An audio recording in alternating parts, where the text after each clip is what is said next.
మీ అందరూ విశాఖపట్నంలో పెద్దలందరూ కలిసి కార్పొరేటర్లు అందరూ కలిసి కూర్చొని అందరం చర్చించి అప్పుడు పార్టీ ఇంకా తదుపరి కార్యాచరణని మరి ప్రభుత్వం మీద తీసుకున్న నిర్ణయం మీద ఆధారపడి ఉంటుందనే విషయాన్ని మీ ద్వారా తెలియజేస్తున్నాం. ఇది చాలా అన్యాయం అండి.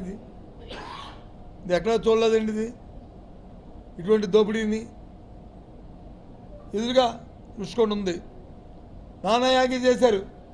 జగన్మోహన్ రెడ్డి గారు ప్యాలెస్ అన్నారు, జగన్మోహన్ రెడ్డి గారు సౌధం అన్నారు, ఆయన సొంత భవనం అన్నారు, లేని పని చెప్పారు ప్రభుత్వం తాలూకా భవనానికి. తిన్నగా తీసుకొచ్చి దాన్ని నోటలు యాజమాన్యం దాన్ని అప్పచెప్పడానికి ప్రయత్నం కూడా చేశారు తదుపరి అధికారం వచ్చిన తర్వాత ఈ ప్రభుత్వం. సరే, ఇక్కడి నుంచి వచ్చిన కొంతమంది ఎదురుకింద పెట్టి మా ప్రజలతో దీంతో దడిచి ఆగారు, కానీ లేకపోతే దాన్ని కూడా ఇది కబ్జా చేసుకుని ఇచ్చేయడానికి ప్రయత్నం చేశారు. ఇప్పుడు వచ్చి ఈ బరితెగింపు అంటే ఇది పరాకాష్ఠ. ఇది ఈ భూమిని వాళ్ళు వచ్చి కౌన్సిల్లో పెట్టడం అంటే చంద్రబాబు నాయుడు కుటుంబ సభ్యులకి ఇది పరాకాష్ఠ. సాక్షాత్తు విద్యామంత్రి మంత్రి నా తోడలు సంస్థకు వచ్చి దీన్ని కేటాయింపు చేయమని మరి ఆయన లేఖ రాస్తే ఏమైనా ఆలోచన ఉందా? అసలు ప్రజాస్వామ్యం మీద గౌరవం ఉందా? అసలు ప్రజలంటే మీకు భయం ఉందా? ఇది దోపిడీ, ఇదే దోపిడీ. ఏం చేస్తున్నారు? నేను అడుగుతున్నాను కూటమి ప్రభుత్వంలో పెద్దల్ని, భారతీయ జనతా పార్టీ పెద్దలను అడుగుతున్నాను, భారతీయ జనతా పార్టీ పెద్దలను అడుగుతున్నాను. నేను డిమాండ్ చేస్తున్నాను, మీరు ఈ భూ కబ్జాకి, ఈ జరుగుతున్న ఈ దోపిడీకి మీరు సమర్థిస్తున్నారా? మీరు ఇందులో భాగస్వాములా? ఈ అవినీతిలో భాగస్వాములా? మీరు మీ తాలుగా మీ వివరణ మీరు చెప్పాలి. అవునగే అలాగే జనసేన పార్టీని అడుగుతున్నాను, సాక్షాత్ పవన్ కళ్యాణ్ గారిని డిప్యూటీ సీఎంని డిమాండ్ చేస్తున్నాను ఈ పత్రికా సమావేశం ద్వారా. ఏం పవన్ కళ్యాణ్ గారు, ఇంత దోపిడీ జరుగుతుంటే, ఇంత విచ్చలవిడిగా ఈ దోపిడీ చేస్తుంటే 5,000 కోట్ల రూపాయలు వచ్చి మరి అప్పనంగా పప్పు బిళ్ళగా తీయడానికి ఈ కుటుంబం ప్రయత్నం చేస్తుంటే మీరు దీన్ని సమర్థిస్తున్నారా? దీన్ని వ్యతిరేకిస్తున్నారా? దీని మీద మీ పార్టీ వివరణ మీరు చెప్పాలి, మీకు చెప్పి తీరాలి. ఇది ప్రజా సమస్య. ఇదేమో రాజకీయమైన సమస్య కాదు, ఇది రాజకీయ పోరాటం కాదు. ఇది ప్రజల సమస్య. ఇది ప్రజల ఆస్తి. దీనికి ఒక బాధ్యత పౌరుడిగా, ఒక రాజకీయ పార్టీగా మీ పార్టీ తాలూకు వివరణ దీన్ని సమర్థిస్తాను లేదని చెప్పాల్సిన అవసరం ఉంది. చెప్తారా మీరు? పెద్ద మాటలు చెప్తారు.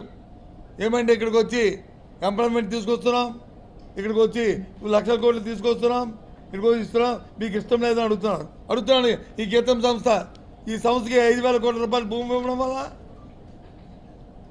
ఎవరికి లబ్ధి? ఏమైనా సీట్ ఏమైనా ఉత్సంగిస్తారా? ఒక ఇంజనీరింగ్ సీట్ ఉత్సంగిస్తారా? లేదు మెడికల్ సీట్ ఉత్సంగిస్తారా? లేదు ఒక ఎంబీఏ సీట్ ఉత్సంగిస్తారా? ఏమిటి మీరు ఇస్తున్న సేవ? మీరే చెప్పారు సాక్షాత్తు.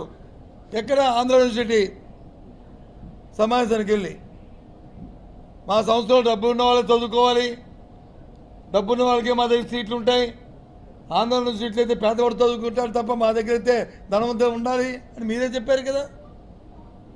ధనవంతుడు కదా, ధనవంతులు కదా. ప్రభుత్వం దగ్గర కొనండి, డబ్బిచ్చుకొని చేయండి. ఏంటి దోపిడీ? ఈ దోపిడీని భారతీయ జనతా పార్టీ, ఈ దోపిడీని కూటమిలో సభ్యులు కూడా జనసేన పార్టీ, మీ తాలూకా పార్టీ దీన్ని సమర్థిస్తుందా చెప్పవలసిన బాధ్యత మీకుంది. చెప్పాలని ఇవాళ డిమాండ్ చేస్తున్నాం మేమందరం కలిసి. ఇవాళ దీని మీదే రాబోయే కాలంలో భవిష్యత్తు ఆధారపడి ఉంటుందని మీకు మనం చేస్తున్నాను. మా ఉద్యమదారుల కార్యాచరణ దీని మీద ఆధారపడి దీన్ని అనుగుణంగానే ముందుకెళ్తామని మనం చేస్తున్నాం. ఎన్నో మాటలు చెప్తారు. రోజు ఉదయం లేస్తూ పేపర్ తిప్పితే, ఉదయం లేచి టీవీ తిప్పితే ఎక్కడ కూడా కనివిని మాటల్ని, వేదాలు వల్లిస్తుంటారు. ఇందాక అమలు చెప్పినట్టు, ఇందాక కనుబాబు చెప్పినట్టు ప్రవచనాలు ఆ ప్రవచనానికి జరుగుతున్న పరిణామాలకి చూస్తే ఎక్కడ కూడా పొంతం లేదు, ఎక్కడ కనిపించట్లేదు. ఏంటి దోపిడీ? ఇదేనా రాష్ట్రం? అందుకనే రాష్ట్రపతి వచ్చి మీకు వచ్చి అధికారం ఇచ్చారు. అందుకనే ఈ విశాఖపట్నం వచ్చి పార్లమెంట్ స్థానాన్ని వచ్చి తెలుగుదేశం పార్టీ కట్టబెట్టారు. ఉన్న 7 అసెంబ్లీ స్థానాలని ఈ ఎమ్మెల్యేలని అందుకని ఎన్నుకున్నారు. ఈ దోపిడీ చేయడానికే మీకు గ్రీన్ చిట్ ఇచ్చిందా విశాఖపట్నం ప్రజలు? పాపానికి వచ్చి మీకు ఓటేసినందుకు, మీ మాయ మాటలు చెప్పి విన్నందుకు. ఇదా దోపిడీ? ఇదా మోసం? న్యాయమేనా? అది ఈ విషయాన్నే మీ ద్వారా రాష్ట్ర ప్రధానికాన్ని విశాఖ ప్రజల్ని ఇవాళ డిమాండ్ చేసి అడుగుతున్నాం, తెలుసుకోమని అడుగుతున్నాం. ఈ పెద్దల తాలూకా కార్యాచరణ ఏ విధంగా ఉందో చూడమని అడుగుతున్నాం. మీరు దోపిడీ ఏ విధంగా ఉందో ఆలోచన చేయమని అడుగుతున్నాం ఇవాళ. అందుకే ఇవాళ ఈ సమావేశం తర్వాత ఏదైతే మాతో కలిసి వ్యక్తులు వచ్చిన వ్యక్తులంటే మేధావులు కానీ, లేదు కార్పొరేషన్ ఉన్న కార్పొరేటర్లో ఇప్పుడు మా కాకుండా ఇంకే కార్పొరేషన్ వచ్చిన కార్పొరేటర్లు కూడా అందరితో సంప్రదిస్తాం.